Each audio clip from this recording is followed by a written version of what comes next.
जय जगन्नाथ। नमस्कार बंधुगण, स्मिता दास किचन को आपण मानकु स्वागत।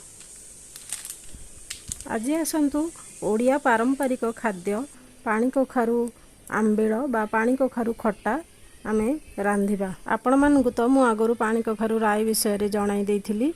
एबे आमे पानी कखारु खट्टा करिबा।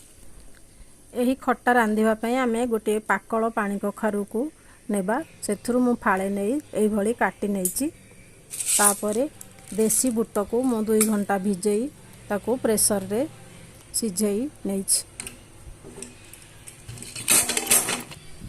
बुट को सिझी सारिबा परे ताको बाहर करे नेबा।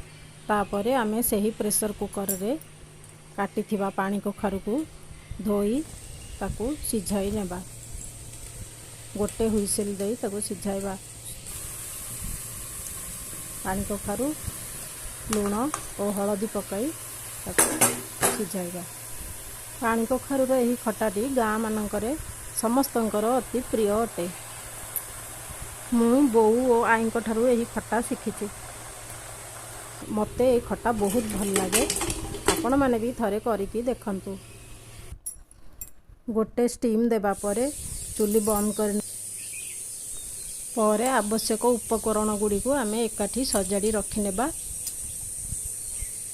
एथिपाई आमे एई सबु दरकार करिबा।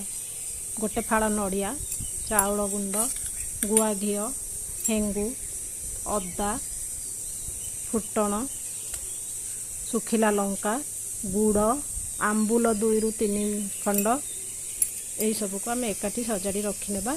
तापरे गैस रे कड़ाई बसाई 2 रु 3 चामच गुआ घी पकाई नेबा। गुआ घी गरम होला परे आमे सुखिला लंका, 5 फुटण पकाई नेबा। फुटण फुटी गला परे भृषंग पत्र, हेंगु पकाई कोड़ाई देबा। परे कोरी रखिथिबा नड़िया, छेचिबा अदा सबू पकाई गोलाइबा। बुट सिझा पानी रे मु आंबुल को भिजाई देइथिली। तापरे गुड़ पकाई नेबा। सिझाई रखिथिबा बुट को पकाई 1 रु 2 मिनिट गोलाइबा। तापरे सिझिथिबा पानी कखारु को सेथिरे ढाई देबा। चाउल गुंड को आमे एई भली पानी रे गोलाई देबा।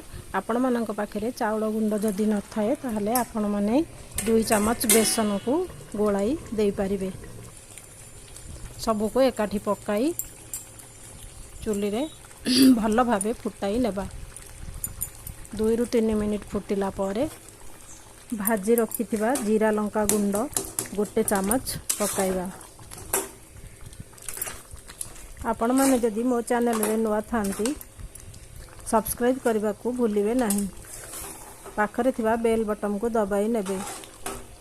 आपण मानक पाखकु मोर नवा वीडियो रो नोटिफिकेशन प्रथमे आसी दिबो। प्लीज शेयर और कमेंट निश्चय करिवे।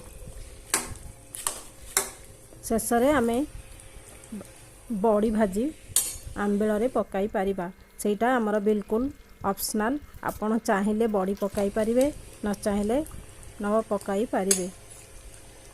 देखंतु मु प्रथमे बड़ी न पकाई करिछि। तापरे बड़ी अल्प भाजी शेष रे पकाई गोलाई देछि। देखंतु आंबिलर झोलटा एई भली हेबा दरकार। खट्टा बेसी पतला कहले भल लागिबो नाही। देखंतु मो पानी कखारु खट्टा केमिति होईची। आपण माने निश्चय कमेंट करी जणाइबे। भल होइथिले भी जणाइबे, मंद होइथिले भी मते कमेंट करी निश्चय जणाइबे। रहिली नमस्कार। पुणी देखाबो आसंता वीडियो रे। जय जगन्नाथ।